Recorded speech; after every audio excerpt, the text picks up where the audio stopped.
അവിടെയൊക്കെ മാങ്ങ ഏകദേശം തീരാറായില്ലേ? ചിലവരുടെയൊക്കെ തീർന്നു പോയിട്ടും ഉണ്ടാവും. അപ്പോൾ പിന്നെ കൊതിപ്പിക്കാൻ പറ്റിയ ടൈമായത്. എൻ്റെ പ്രഗ്നൻസി ടൈമിൽ ഞാൻ ഭയങ്കര ഇഷ്ടത്തോടെ തിന്ന ഒരേ ഒരു ഐറ്റമേ ഉള്ളൂ, അത് മാങ്ങയാണ്. ഭയങ്കര ക്രേവിങ് ആയിരുന്നു. അപ്പം മാങ്ങ വെച്ചിട്ട് എൻ്റെ ഒരു ഫേവറേറ്റ് ഐറ്റം ഉണ്ട്, വലിയ പണികളൊന്നുമില്ലാത്ത ഒരു ചെറിയൊരു ഐറ്റം. അതിൻ്റെ കൂടെ നല്ല മത്തനോലനും, അതും വളരെ സിമ്പിളായിട്ടുള്ളൊരു സാധനമാണ്. എങ്ങനെയുണ്ട്? അടിപൊളി മാങ്ങയല്ലേ? ഇതെൻ്റെ വീട്ടിൻ്റെ മുന്നിൽ നിന്ന് പറിച്ചതാട്ടോ. അടിപൊളി നമ്പ്യാർ മാങ്ങ, അല്ലെങ്കിൽ കുറ്റ്യാട്ടൂർ മാങ്ങ എന്ന് പറയും.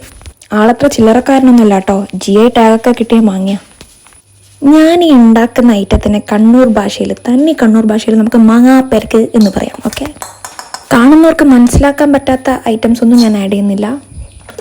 തേങ്ങ, പിന്നെ അതിനകത്തേക്ക് കുറച്ച് കടുക്, വെളുത്തുള്ളി, പിന്നെ കുറച്ച് തൈര്, പിന്നെ കുറച്ചൊന്ന് കൊഴുപ്പ് കൂട്ടാൻ നമ്മളുടെ ചെറിയൊരു മാങ്ങ കഷ്ണം ഞാൻ ഇടുന്നുണ്ട്. ഈ ഐറ്റംസ് എല്ലാം കൂട്ടി ഒന്ന് അരച്ചെടുക്കണം. അതാണ് നമ്മളുടെ പേസ്റ്റ്.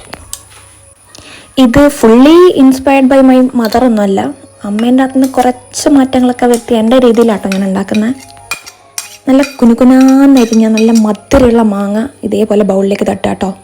അതിനുശേഷം കുറച്ച് ഉപ്പ്, പിന്നെ നല്ല എരിവിന് നമ്മൾ കുരുമുളക് ഇടുന്നുണ്ട്. അതൊക്കെ ഇട്ടിട്ട് നന്നായിട്ട് അങ്ങ് പ്രസ് ചെയ്യുക. നമ്മളെ ഭാഷയിൽ ഞമണ്ട എന്ന് പറയും. നന്നായിട്ട് ഞമണ്ടി മാങ്ങേൻ്റെ നീരും അതേപോലെ തന്നെ നമ്മളുടെ ഉപ്പും കുരുമുളകും എല്ലാം ഒന്ന് ഒരുമിച്ച് ചേർന്ന് ഡിംഗോൾഫിക്കേഷനൊക്കെ നടന്നു കഴിഞ്ഞ് ഒരു പരുവമാക്കി വെക്കുക കേട്ടോ. അതിലേക്ക് നമ്മൾ നേരത്തെ ഉണ്ടാക്കി വെച്ച പേസ്റ്റും കൂടി ആഡ് ചെയ്യുക. സംഭവം കഴിഞ്ഞു ഏകദേശം. പിന്നെ നന്നായിട്ട് മിക്സ് ചെയ്യുക, മിക്സൽ.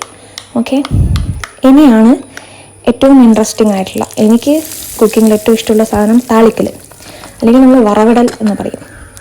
അതിന് ബേസിക് ആയിട്ടുള്ള ഐറ്റംസ് എന്തൊക്കെയാണ്? കടുക്, പിന്നെ നമ്മുടെ ഉണക്കമുളക്, പിന്നെ കറിവേപ്പില, എന്നിവയൊക്കെ കൂടിയിട്ട് താളിച്ചിടുക. ദെൻ ഇതാണ് ഞാൻ പറഞ്ഞ ഐറ്റം നമ്പർ 2.